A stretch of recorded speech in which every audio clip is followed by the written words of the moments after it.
93 pounds when you started your, should we call it a horrible lifestyle? Yes, you a can, horrible you can call it lifestyle. that. And now you're 264. So why do this? There's three main reasons. One was to gain a better understanding of what it's like to be overweight. I've never had a struggle with that my whole life. So to gain a better perspective of the physical, mental, and emotional struggles that some people go through. Let me ask you this. Did you consult with your wife before doing this? She had a look of somewhere between dread and anger when you were talking about this. I did consult with her. She was supportive, and she still is, right? Yes. Most days. Most days pretty supportive. When do you become unsupportive? I think it was around the time he started snoring. Yeah. Well, Keeping up at night. which is what happens. It's a major cause of sleep apnea, which is the weight of the body, on the abdomen and the chest wall causes sleep apnea. So you got to be careful with that. I'll tell you, when Drew sat down here, he was grunting and short of breath and stuff. Walking up that step is tough nowadays. That is awful. Yeah, I know, but it's part of the experience, and I never would have learned how hard it is if I didn't go through this. So for me, it's given me a better understanding. How did you gain the weight? Pretty easy. So no exercise for 6 months, and I basically live off the typical American diet of processed foods. So whatever's tasty, whatever's convenient, and whatever's affordable. Do you make sure you eat a lot of it? I let my stomach control. When I'm hungry, I'll eat. When I'm not hungry, I don't eat. So I eat stuff like sugary cereals, sodas, white breads, white pastas, juices, granola bars, crackers, cookies, macaroni and cheese, frozen foods, all those things. Do you eat actual fast food too? Do you actually go on? Twice a week. Twice a week. Twice a week I'll eat fast food. Why only twice a week?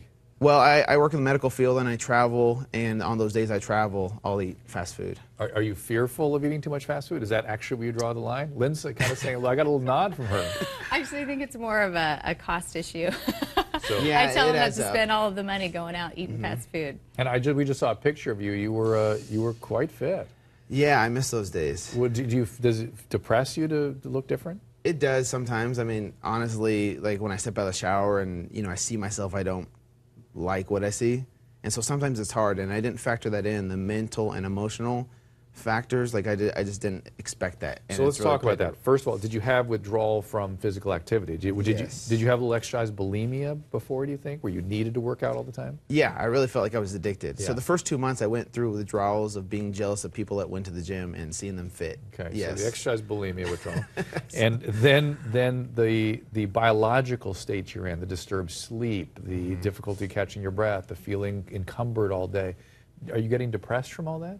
I wouldn't say depressed, but I've had my moments of sadness, and I've blogged about how, like, I have a 2-year-old daughter, and she likes to play. She has all this energy, and it's tough to keep up with her. And so I had a moment where she started crying because I couldn't keep up with her. I couldn't run with her and play with her, and she started crying, and I felt horrible. I was like, what have I let myself become? But I can only imagine what other people have gone through who have had this weight on them for years or decades even. How long did it take you to gain all this weight? 5.5 months. I have about a pretty week and a fast. half. Wow. Yeah, I have a week and a half until I can start the fat And to fit then stage. did it cause any friction between the two of you? You mentioned a little bit of. Tell us, Lynn. That's a good question. Absolutely. A lot of, like Drew said, like a lot of the repercussions we didn't think about, the mental or, the emotional state.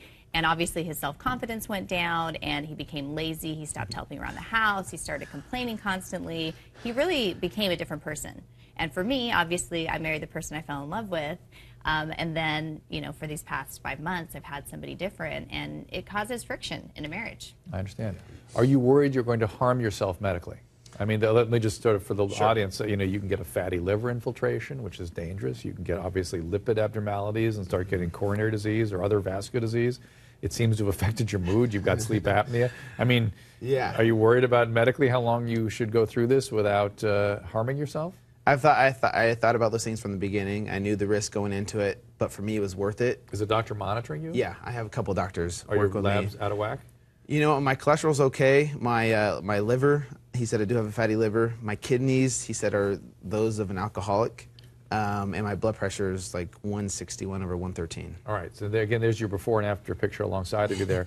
I would be in a hurry to reverse this. When does the reversal process work? About a week and a half. Starts in a week and a half. Yes.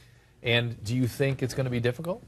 I know it's going to be difficult, and I'm expecting it to be harder than I expect it to be. I expect it to be so much harder because I've never had to go through this.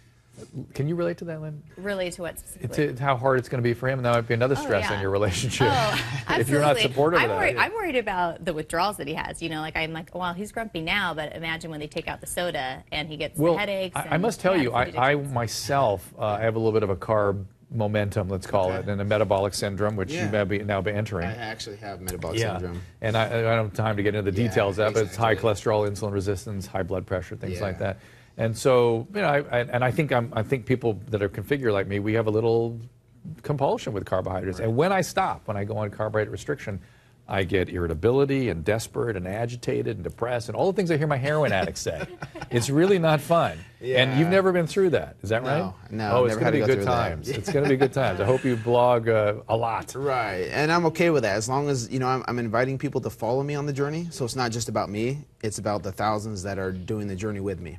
So if I can get people to change their lifestyles to live healthier, to me it's worth all the risk. The other thing, this is very similar to, obviously, I'm sure people made this comparison to the whole supersize me phenomenon. Yeah. And my daughter watched that film, and it changed her dietary focus. She all of a sudden was like, why didn't you tell me? I was like, we're trying to. And so it really does get through to people. In terms of this process of losing the weight, is there a specific structure or plan for that to make it safe?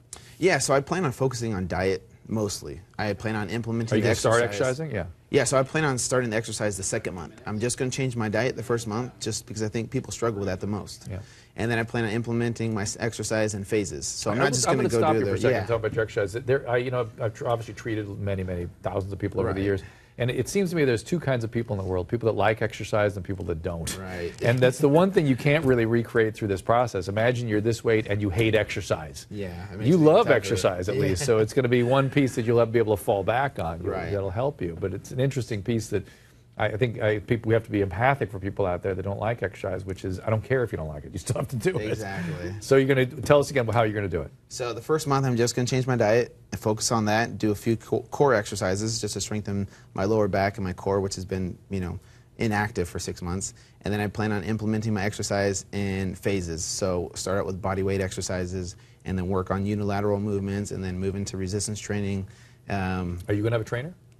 I'm training myself. Lynn, you're going to be part of the training solution here? Oh, I'll be keeping him on track. She's going to help some of the women followers. I think she's motivated more than you are, it seems like. I won't